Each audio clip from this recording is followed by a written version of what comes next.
రేవంత్ రెడ్డి ముఖ్యమంత్రి అయిన తర్వాత ఒక తీవ్రమైనటువంటి ఉద్యమం లాగా రూపుదిద్దుకునే క్రమంలో ఇప్పుడు నిరుద్యోగ సమస్య ఆల్రెడీ వాళ్ళు స్టార్ట్ చేశారు. వారం క్రితం అతను నిరాహార దీక్ష చేసి తర్వాత అతన్ని మళ్ళీ స్వచ్ఛందంగా మానుకున్నట్టున్నారు. ఆ నిరుద్యోగ సమస్య అనేది ఇంకా ఫ్లేవర్ అవుతూ ఉంది యూనివర్సిటీల్లో. గతంలో ఉద్యమం కూడా యూనివర్సిటీల నుంచి పుట్టింది. ఇప్పుడు మళ్ళీ యూనివర్సిటీని బేస్ చేసుకొని కాంగ్రెస్ పార్టీ ప్రభుత్వానికి వ్యతిరేకంగా ఒక ఉద్యమ నిర్మాణం జరుగుతున్నట్టు మీకు అనిపించట్లేదా? ఉన్నది, ఆందోళన ఉన్నది. ఉద్యమ నిర్మాణం అనే దానికంటే ఒక ఆందోళన, అలజడి అనేది ఉంది. చాలా 100% వాస్తవం. ఇక్కడ చాలా కీలకంగా మనం గ్రహించాల్సింది ఏంటంటే సమస్య స్వభావం మారింది. కేసీఆర్ కాలంలో ఏంటంటే నోటిఫికేషన్లే వేయలే, నోటిఫికేషన్లు వేయండి అని అడగాల్సి వచ్చింది. ఇప్పుడు ఈ ప్రభుత్వం నోటిఫికేషన్లు ఇవ్వటమే కాదు, క్యాలెండరే విడుదల చేస్తాము అని వాళ్ళు అంటున్నారు. 1 సంవత్సర పాలనకి ఏం ఉద్యోగాలు ఎప్పుడు ఏంది అనేది వాళ్ళు ప్రకటించబోతున్నారు అసెంబ్లీ సమావేశంలో. రెండవది ఏంటంటే అప్పుడు పరీక్షలు సరిగ్గా నిర్వహించలేకపోయారు. పేపర్ లీకేజీలు, ఏవో కోర్టు కేసులు, చిక్కులు చాలా తలెత్తినాయి. కాబట్టి ఏంటంటే పరీక్షలు సరిగ్గా నిర్వహణ జరగలేదు, న్యాయం జరగలేదు, ఫలితాలు వెంటనే రాలేదు. ఇప్పుడేమో పరీక్షలు వీళ్ళు బాగానే నిర్వహించగలుగుతున్నారు. కాకపోతే సమస్య ఎక్కడ వస్తున్నదంటే వాళ్ళు కొన్ని అంశాలపైన ఇది వాయిదా వేయండి, అక్కడ ఇంకా కొంత పోస్టులు పెంచండి, ఇట్లాంటివి రకరకాలైనటువంటి సూచనలు పిల్లల నుంచి వస్తున్నాయి. ఇగో గ్రూప్ 1కు మాకు 1:50 మీరు అవకాశం ఇస్తున్నారు, 100 చేయండి. ఇవి ఇస్తే మాకు ఇంకొంతమందికి అవకాశం దొరుకుతుందేమో అనేది యువకుల్లో ఒక కోరిక, ఆ ప్రయత్నం వాళ్ళు చేస్తున్నారు. కాబట్టి ఇప్పుడు ఈ స్వభావం వేరు. పరీక్షలు జరగట్లేదని కాదు, ఈ అరేంజ్మెంట్లో మార్పులు చేర్పుల కోసం వీళ్ళు అడుగుతున్నారు. ఈ మార్పులు చేర్పులు మేము అడిగిన విధంగా చేయలేకపోతున్నది అనేది వాళ్ళకు ఉన్నటువంటి విమర్శ. దానికి రకరకాలైనటువంటి పద్ధతుల్లో ఒక సమాధానాలు రావాల్సినటువంటి అవసరం ఉంది. కానీ తప్పకుండా లీగల్ చిక్కులు ఇవన్నింటిని దృష్టిలో పెట్టుకొని ప్రభుత్వం నిర్ణయం తీసుకోవాలి. తీసుకోవటానికి లేదు, ఆ స్వభావం వేరు. అది మనం ప్రధానంగా గ్రహించవలసిన అవసరం ఉంది. క్యాలెండర్ కూడా ఇస్తామంటున్నారు. కాబట్టి సమస్య యొక్క స్వభావం వేరు. 2 కాబట్టి తప్పకుండా వాళ్ళు లేవనెత్తుతున్న అంశాలపైన టీజీపీఎస్సీనో మరొక సంస్థనో దృష్టి పెట్టాలి, పరిష్కారం సూచించాలి. నాలాంటి వాళ్ళం కూడా దీన్ని ప్రభుత్వం దృష్టికి తీసుకువెళ్ళటానికి మేము కూడా ప్రయత్నం చేస్తున్నాం. వాళ్ళు కూడా చెప్తే వింటున్నారు, ఆలోచిస్తున్నారు. తప్పకుండా కొన్నింటికి పరిష్కారం దొరుకుతుంది. అన్నీ మనం అనుకున్నట్టుగా జరగకపోవచ్చు, కానీ కొన్నింటికైనా ఒక పరిష్కారం ప్రభుత్వం సూచించే అవకాశం అయితే ఉన్నది. ఇది ఒక భాగం. రెండవ భాగం ఏంటంటే నిరుద్యోగ సమస్యకి ఇంతకంటే విస్తృతమైన ఒక పరిష్కారాన్ని వెతకాలి. నైపుణ్యాభివృద్ధి అనేది మొట్టమొదటి అవసరం. దానికోసం కూడా ప్రభుత్వము మరి నైపుణ్యాభివృద్ధికి ఒక వ్యవస్థను ఏర్పాటు చేయాలని, యూనివర్సిటీ అంటారు, ఇన్స్టిట్యూట్ అంటారు, మొత్తానికి దాన్ని ఏర్పాటు చేయాలనేది అందరం అడుగుతున్నాం. దానికి ప్రభుత్వం కూడా సిద్ధపడుతున్నది. ఇది కూడా జరుగుతుంది. కానీ దానికంటే మూడవది కీలకమైంది ఏంటంటే ఆర్థిక అభివృద్ధి దశ దిశ అనేది 2 మారాలి. అవి మారకుండా ఉపాధి కల్పన అనేది సాధ్యం కాదు. ఇవాళ విస్తృతమైన సేవారంగం మాత్రమే మన దగ్గర ఉద్యోగ అవకాశాలను కల్పిస్తున్నది. హోటళ్ళు, రియల్ ఎస్టేటు. ఇక్కడ ప్రధానంగా ఏముంటుందంటే ఎంతసేపు డెలివరీ బాయ్స్, వీళ్ళే మనకు ట్యాక్సీ డ్రైవర్లు, వీళ్ళు ప్రధానంగా మనకు కనబడుతూ ఉన్నారు. అంతకంటే కూడా మౌలికంగా పారిశ్రామిక రంగంలో ఉపాధి ఉండాలి. వ్యవసాయం నుంచి ఆదాయ భద్రత పెరగాలి. దానికి వ్యవసాయంలో వ్యవసాయ ఉత్పత్తితో పాటు ఉత్పత్తుల యొక్క విలువను పెంచడానికి అవకాశాలు గ్రామ స్థాయిలో ఏర్పడాలి. ఇవి నా దృష్టిలో కీలకమైనవి. రాబోయే రోజుల్లో ఆ దిశలో ఆర్థిక విధానాల రూపకల్పన ప్రయత్నం జరగాలి. మేము ఆ విషయాల మీద కూడా తప్పకుండా దృష్టి పెడతాం. అట్లాగని ఇవాళ విద్యార్థులు పోటీ పరీక్షల విషయంలో ఎదుర్కొంటున్నటువంటి సమస్యలను విస్మరించాలని కాదు, వాటిపైన దృష్టి పెట్టాలి, వాటికి ఒక పరిష్కారాన్ని చూపించాలి. ఆ ప్రయత్నాలు జరగవలసినటువంటి అవసరం ఉంది. కొంత పురోగతి ఉంది, కొంత ఇంకా జరగవలసింది ఉంది. మొత్తం మీదనైతే నిరుద్యోగ సమస్య ఈ 6 నెలల్లో పరిష్కారం అవుతుందని ఎవరం అనుకోలేదు. కానీ పరిష్కారం దిశగా ఒక అడుగులు పడుతుంటే మొత్తంగా నిరుద్యోగ రేటు తగ్గిన రోజు మనం ఇంకా లక్ష్యం చేరుకున్నట్టు. ప్రయాణం అటు జరుగుతున్నదా లేదా అనేదే మనం ప్రధానంగా దృష్టి పెట్టాలి, చూడాలి, అర్థం చేసుకోవాలి. ఇది నేను ప్రధానంగా చెప్పదలుచుకున్న విషయం. ఇంకోటి సార్, నిరుద్యోగుల విషయంలో ఇప్పుడు జరుగుతున్నటువంటి ఉద్యమం వెనక కొన్ని స్లీపర్ సెల్స్ ఉన్నాయి, వాటిని బీఆర్ఎస్ వాళ్ళు మానిటర్ చేస్తున్నారు అనేది కాంగ్రెస్లో ఉండేటువంటి కొంతమంది చేస్తున్నటువంటి ఒక ఆరోపణ. అది నిజమా? దాంట్లో ఏమన్నా ఉందా? అంటే ప్రధానంగా నా ఆలోచన అయితే అట్లా మనం ఉంటే దాన్ని ఎట్లా ఎదుర్కోవాలనేది కూడా ప్రభుత్వం ఆలోచించాలి. దానికంటే ముందు ఏంటంటే ఎక్కడో ఒక అవసరం అనిపించినప్పుడు పిల్లలు కదులుతుంటారు. ఆ అవసరం ఏంటిదనే దాన్ని మనం అడ్రస్ చేయాలి. దాని మీద దృష్టి పెడితే ఉపయోగం. మిగతావన్నీ తర్వాత ఆలోచించవలసిన విషయాలు. ఏది వాళ్ళని ప్రేరేపించడానికి ఉపయోగపడుతున్నది, ఆ ప్రేరేపితులు ఎందుకు అవుతున్నారు అనేది మనం కీలకం. దాని మీద దృష్టి పెట్టి మనం ఆలోచించాలని నేను అనుకుంటాను. సార్, తాజాగా 2 రాష్ట్రాల ముఖ్యమంత్రులు భేటీ అయ్యారు. సో అది బైఫర్కేషన్ యాక్ట్లో ఉండేటువంటి ఆ షెడ్యూల్లో ఉండేటువంటి అంశాలకు సంబంధించి ఏదో ఒక రూట్ మ్యాప్ తయారు చేసినట్టున్నారు. అది పురోగతి చెందిందని అనిపిస్తుందా? పురోగతి దిశగా వెళ్తుంది అని అంటే మనం మాట్లాడుకొని పరిష్కరించుకుందాం. దానికోసం ఒక రోడ్ మ్యాప్ తయారు చేసుకున్నారు. చాలు నా దృష్టిలో. ఫస్ట్ మీటింగ్లోనే అన్నీ అవుతాయి అనుకోలేదు. నేను అనుకున్నది కూడా రోడ్ మ్యాప్తో బయటికి వాళ్ళు నిర్ణయించుకోగలిగితే చాలు. అప్పుడు ఆఫీసర్ స్థాయిలో ఎన్ని చేసుకోగలిగితే పరిష్కరించుకుంటారు. మిగిలినవన్నీ మంత్రుల స్థాయిలో. అక్కడ కూడా కాకపోతే మళ్ళీ ముఖ్యమంత్రులు కలుస్తారు. అక్కడ కూడా కుదరకపోతే కేంద్రం యొక్క మధ్యవర్తిత్వాన్ని అడుగుతామని చెప్పి అనుకున్నారు. బాగుంది, ఈ రోడ్ మ్యాప్ బాగుంది. ప్రయత్నము కాలపరిమితి పెట్టుకోవాలని కూడా నిర్ణయించుకొని 2-3 నెలల్లోనే ఇవన్నీ వీలైనంత వరకు పరిష్కారం చేయాలని అనుకోవటం. నాకు ఉన్న అంచనా అయితే చాలా వరకు అధికారుల స్థాయిలో పరిష్కారం అవుతాయి. మిగిలిన కొన్ని మంత్రుల స్థాయిలో పరిష్కారం అయ్యే అవకాశం ఉంది. ఏవో 1-2 చిక్కు సమస్యలు, ఆ తర్వాత మళ్ళీ ముఖ్యమంత్రులు కూర్చోవటమో కేంద్రం మధ్యవర్తిత్వాన్ని కోరవలసిన పరిస్థితి రావచ్చని నేను అనుకుంటున్నాను. కానీ ఇదే సందర్భంలో బీఆర్ఎస్ పార్టీ వాళ్ళు, ప్రత్యేకించి హరీష్ రావు ఒక డిమాండ్ చేశారు. ఏదైతే 6 మండలాలు కలిపారో ఆంధ్రప్రదేశ్లో, వాటిని తిరిగి మళ్ళా తెలంగాణలో కల్పించాలి రేవంత్ రెడ్డి అని. ఆ రోజు బీఆర్ఎస్ గట్టిగా ఉంటే పరిణామాలు ఇంకో రకంగా ఉండేవి. ఇవాళ మా అన్ని ప్రతిదీ ఏదో అక్కస్తో మాట్లాడుతున్నాం అనిపిస్తుందని నేను అంటలేని వివరాల జోలికి పోవటం లేదు. కానీ ఆ రోజు మీరు జాగ్రత్త పడి ఉంటే పరిణామాలు ఇంకో రకంగా ఉండేవి. ఢిల్లీ వెళ్ళి కూర్చొని ఇది పద్ధతి కాదు, మాతో కూడా మాట్లాడాలి, మా అభిప్రాయాలు కూడా తీసుకోవాలని వీళ్ళు పట్టుబట్టి ఉంటే కేంద్రం ఇంకొంత జాగ్రత్త పడేది. అప్పుడు పరిష్కారం కూడా ఏదో ఒకటి దొరికే అవకాశం ఉంటాయి. కానీ అప్పుడు వీళ్ళు దృష్టి పెట్టలేదు. ఇవాళ వచ్చి మాట్లాడతానంటే కుదరదు. ఇప్పటికైనా మీరు జాగ్రత్త పడండి. మీరు ఏం చెప్పదలుచుకున్నారు? ఒక రాజకీయంగా నేను కూడా పై చేయి కావాలి అనే ఆలోచనతో వ్యవహరిస్తే లాభం లేదు. ఒక రాష్ట్రాభివృద్ధి లక్ష్యంగానే బాధ్యత గల ప్రతిపక్షం పనిచేయాలి. ఆ బాధ్యతగా వాళ్ళు కనుక వ్యవహరిస్తే చాలా లాభం జరుగుతుంది. సండే మీటింగ్ అనగానే, ఆ రోజున మీటింగ్, ఇద్దరు సీఎంల మీటింగ్ అనగానే అందరూ చాలా ఆసక్తిగా చూస్తారు 2 రాష్ట్రాల ప్రజలు. కానీ బీఆర్ఎస్ పార్టీకి సంబంధించిన కొంతమంది మాత్రం చంద్రబాబు నాయుడు ఫోటోలకి చెప్పులు వేయటం, చెప్పులతో కొట్టడం, ఇలాంటి దృశ్యాలు కనిపించాయి. దాన్ని ఏమంటారు? ఆయన రాష్ట్రానికి ప్రతినిధిగా వచ్చిండు కాబట్టి ప్రతినిధిని గౌరవించటం మన సంప్రదాయం. అది మంచిది కాదు. అట్లాంటి పద్ధతులు పనికిరావు. ఏదన్నా దృష్టికోణం ఆ రాష్ట్రానికి ఉంటే దాన్ని ఎదుర్కొనటానికి రాష్ట్ర ప్రభుత్వం ఏం చేయాలో మన ప్రభుత్వంతో మాట్లాడాలి. అట్లా చేస్తే ఇప్పుడు కీలకం ఏంటంటే సమస్యలు పరిష్కారం కావాలండి. జటిలమైతే వచ్చేది ఏం లేదు, నష్టం. 10 ఏళ్ళుగా ఆస్తులు అన్నీ కూడా బ్యాంకుల్లో నిలిచిపోయినాయి. నగదు నిల్వలన్నీ బ్యాంకుల్లో మిగిలిపోయినాయి. ఏమొస్తుందండి అట్లా మిగిలిపోతాయి? దాన్ని బయటికి తెచ్చి ఉపయోగించుకోవాలి. సంస్థల విభజనను పూర్తి చేసి వాటిని సరిగ్గా ఉపయోగించుకోవాలి. ఆ ప్రయత్నం జరగాలి కదా.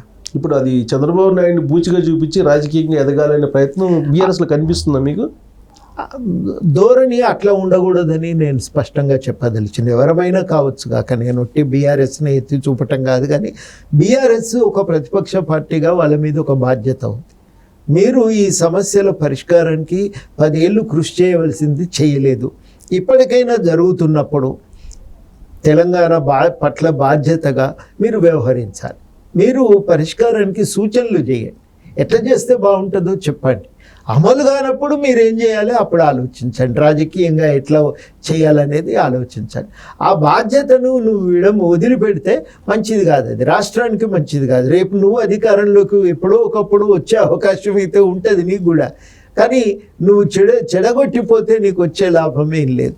రాష్ట్రాన్ని బాగు చేసిన ఖ్యాతి సంపాదించుకుంటే రాజకీయంగా లాభం, చెడగొడితే ఏమొస్తుందంటే మంచి చేసే ప్రయత్నం మీ చేతుల్లో ఇంకా ఉంది, పోలేదు. ఆ ఉన్నదాన్ని సరిగ్గా వినియోగం చేయమని నేను చెప్పదలిచాను. ఈ మీటింగ్ సంబంధించి సారాంశం ఆల్రెడీ రూట్ మ్యాప్ అవన్నీ క్లియర్గా అన్ని పేపర్లో వచ్చినాయి. కానీ బీఆర్ఎస్ పార్టీకి సంబంధించి సోషల్ మీడియాలో కానీ వైఎస్ఆర్ కాంగ్రెస్ పార్టీ సోషల్ మీడియాలో కానీ వచ్చినటువంటి సారాంశం ఏంటంటే, బహుశా మీరు సోషల్ మీడియాలో ఫాలో అవుతారేమో, చూడలేదేమో, అందుకే నేను చెప్తున్నాను సార్. మీరు ఫాలో అయితే టైం కూడా మీకు ఉండదు కాబట్టి నేను చెప్తున్నా.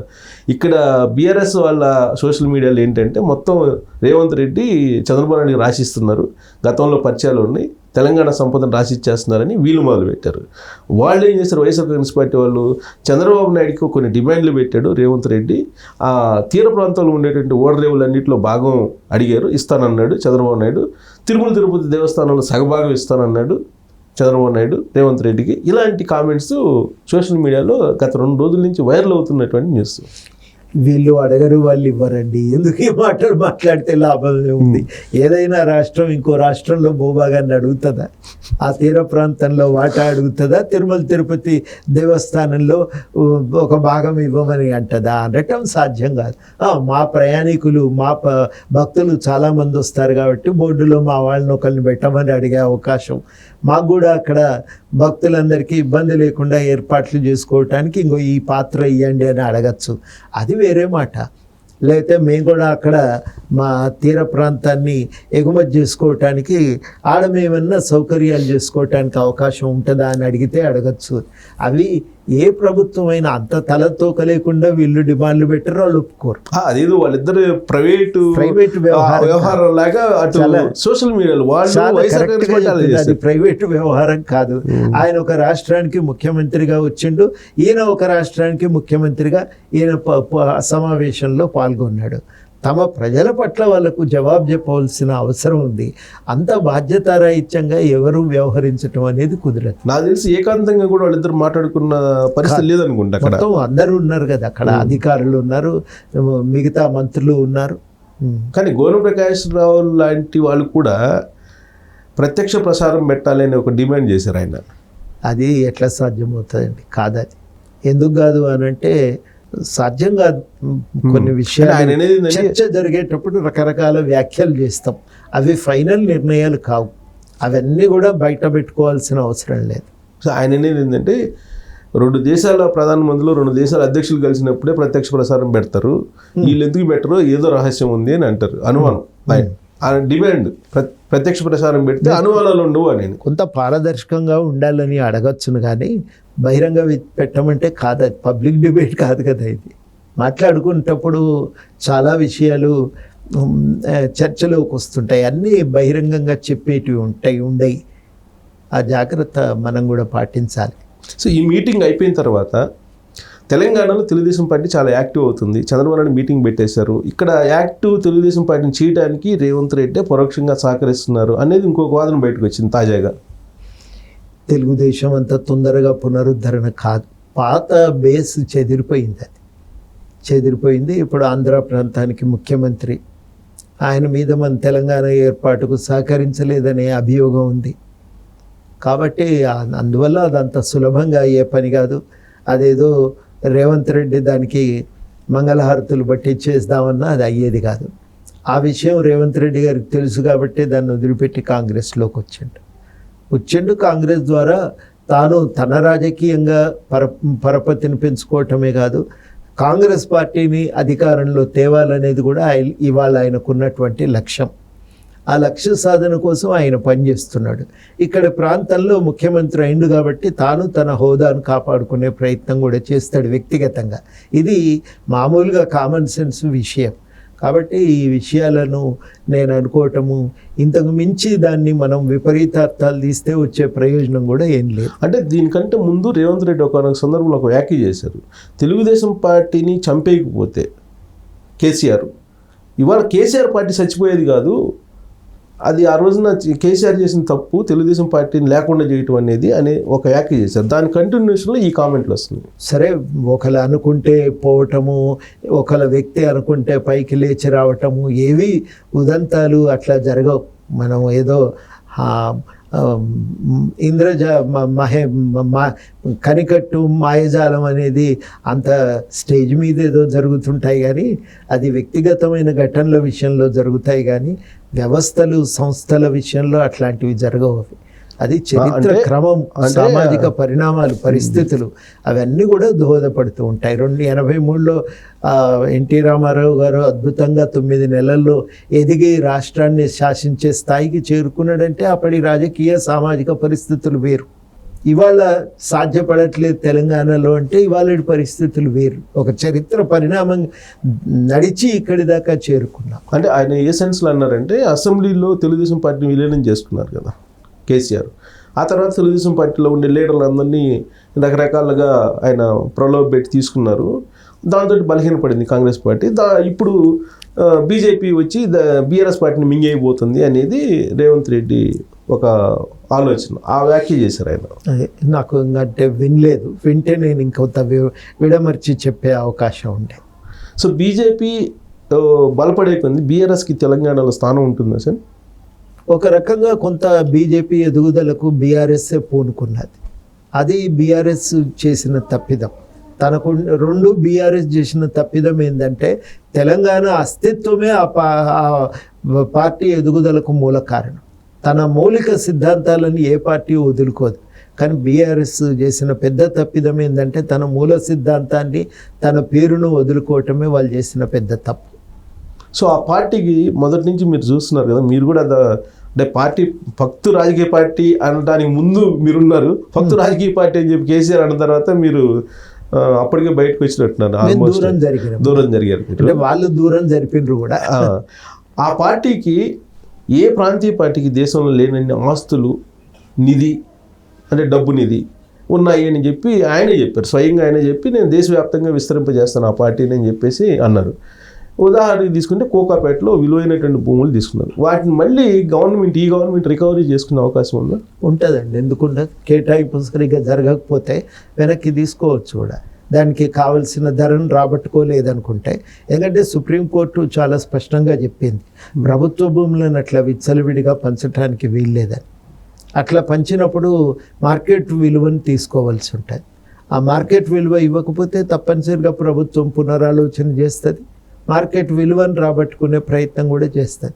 అది చాలా అనివార్యంగా జరిగిపోతుంది.